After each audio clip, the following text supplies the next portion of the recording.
You have bought the planner, the app, the course, the standing desk, the time-blocking method, the Pomodoro timer, the morning routine of 5 billionaires compressed into 2 hours, and you are still behind, still overwhelmed, still ending the day with a list longer than it started. That is not a failure of organization. That is the American cognitive paradox of productivity. Here is the lie that productivity is about doing more things. It is not. Productivity is about doing more things, but the right things are hard, uncertain, and uncomfortable. The wrong things, emails, small tasks, rearranging your desktop, those are easy, certain, and comfortable. So you do the wrong things at high speed and call it productivity. You are not productive. You are busy. Busy is the costume that procrastination wears to the office. And you've been wearing that costume for so long that you have forgotten you are naked underneath. Now watch your own reaction.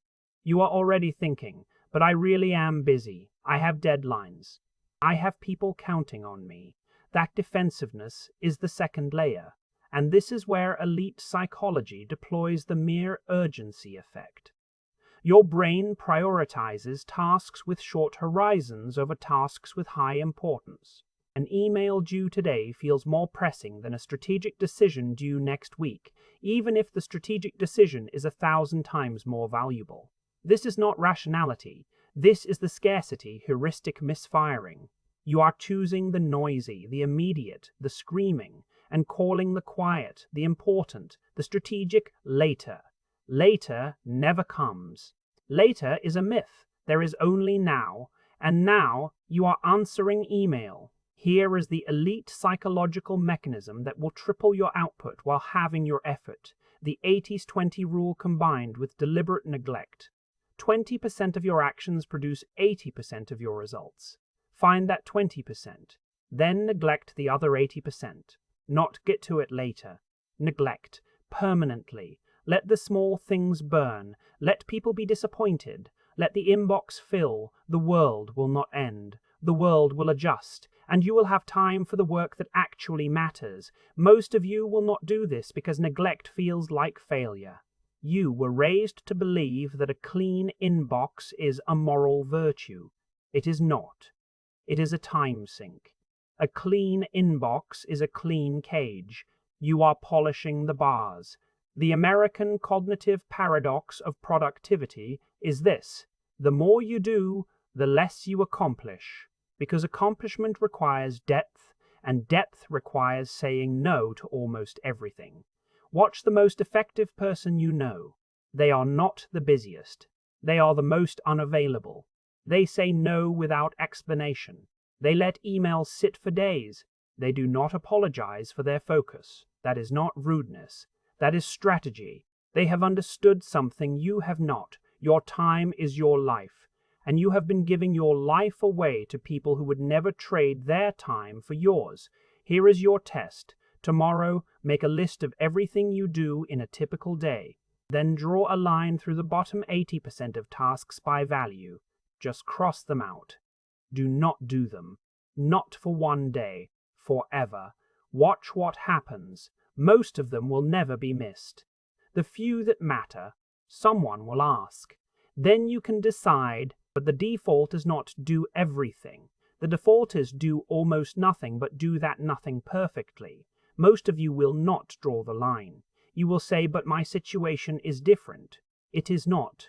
Your situation is the same as every overwhelmed person in history. You have confused volume with value. Volume is easy. Value is hard. You are choosing easy. Slow down. Look directly into the lens. The opposite of productive is not lazy. It is distracted by things that do not matter. Write that down. Share this video with one person who always says, I'm so busy. Add 2 words. Cross it out. That share is not a criticism. That share is a lifeline. Now for the buried layer. At exactly 2 minutes and 55 seconds into this video, there is a single frame of a blank to-do list. No tasks, just empty lines. Most of you blinked and felt a spike of anxiety. That empty list is the feeling of saying no to 80% of your life. It is terrifying because it is empty. It is liberating because it is empty. Go back, find the list, imagine writing only 3 things on it. Those 3 things are your actual work. Everything else is noise, and noise, as we have established, is the addiction.